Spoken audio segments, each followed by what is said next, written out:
Dans le monde de l'IA, on entend parler de promesses à longueur de journée. Mais aujourd'hui, on va mettre le bruit de côté pour se concentrer sur du concret, sur des preuves. On va décortiquer ensemble 3 avancées bien réelles sur le réseau BitTensor qui montrent que l'avenir décentralisé, c'est déjà en train d'arriver. Pour commencer, une citation qui frappe fort et qui met la table. Ça vient d'un partenaire de PwC, un des plus grands cabinets de services professionnels au monde. Ça résume parfaitement l'enjeu actuel. On n'est plus dans le gadget, on est dans le nécessaire. Bon, première grande victoire. Et c'est pas rien. L'IA décentralisée vient de recevoir un énorme saut d'approbation, une validation qui vient du plus haut niveau du monde des affaires. On parle d'une alliance entre PwC France et Monaco Labs, qui est le projet derrière le Subnet 44 sur le réseau BitTensor. C'est vraiment un pont qui se crée entre deux mondes. Mais pourquoi c'est si important, cette alliance-là? D'abord, il faut savoir ce que sont les Big Four. Pensez aux géants mondiaux du conseil et de l'audit. C'est le summum de la crédibilité dans le monde corporatif. Le cabinet en question, PwC, c'est un titan.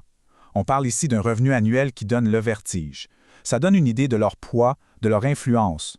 Et leur portée est planétaire. Ils conseillent les plus grandes organisations du monde. Alors, quand PwC s'intéresse sérieusement à une technologie, disons que le reste du monde des affaires a tendance à tendre l'oreille. Alors, concrètement, qu'est-ce qu'elle fait, cette IA? C'est assez simple à comprendre. Elle rend le milliard de caméras de surveillance dans le monde vraiment utile. Elle peut s'y connecter, comprendre des commandes en langage normal et surtout déclencher des actions dans le monde réel. Et ça va s'appliquer à des problèmes très, très concrets. Par exemple, réduire les vols dans les magasins ou encore optimiser des chaînes de production pour éviter des arrêts qui coûtent une fortune. On est dans le pratique. OK, on quitte le monde des affaires pour entrer dans le laboratoire si on veut. La deuxième victoire, c'est une percée technique, une avancée fondamentale faite par le Subnet 9 de Macrocosmos. Ils ont réussi à régler un problème majeur qui était un vrai frein pour l'entraînement de l'IA sur un réseau décentralisé. Le nerf de la guerre, ça a toujours été la bande passante, le gros obstacle. Pour entraîner un gros modèle d'IA, ça prend une vitesse de connexion de niveau centre de données. C'est à peu près 300 fois plus rapide que la connexion Internet qu'on a à la maison. Un fossé énorme. Et la solution, c'est quoi? Une nouvelle technique de compression de données appelée RISC-BM. Imaginez ça, elle réduit la taille des données qui voyagent entre les processeurs par un facteur de 128. C'est un peu comme faire passer une autoroute au complet dans un simple tuyau d'arrosage. Ça change tout. Mais la partie la plus impressionnante, c'est qu'on pourrait penser qu'en compressant autant, on perd en qualité. Eh bien, pas du tout. En fait, c'est même le contraire. Les tests montrent que le modèle d'IA compressé est tout aussi performant et même un tout petit peu meilleur que l'original. On gagne sur toute la ligne, sans compromis. Notre troisième et dernière victoire, elle, amène la technologie directement à l'utilisateur.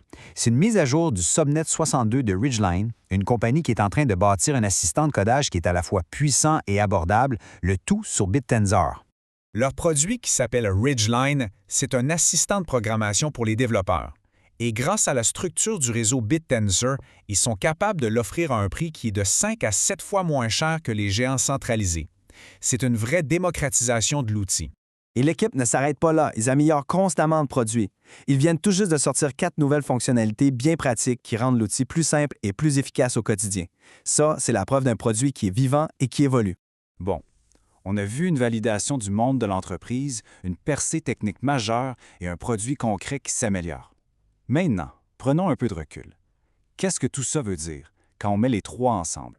Qu'est-ce qui peut bien relier une alliance corporative, un article de recherche scientifique et la mise à jour d'un logiciel? Le fil conducteur, c'est simple. C'est le passage au concret. On n'est plus dans les promesses, les roadmaps, le futur. Non. On parle de choses qui se passent maintenant. Des contrats signés, de la recherche validée, des produits que des gens utilisent pour vrai. Et ça touche à tous les niveaux de l'écosystème.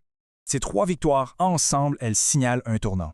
On est en train de passer du battage médiatique à la réalité. Et ça nous laisse avec une question assez fascinante pour la suite. Si c'est ça qu'on est capable de bâtir aujourd'hui, imaginez à quoi va ressembler l'IA décentralisée dans 5 ans.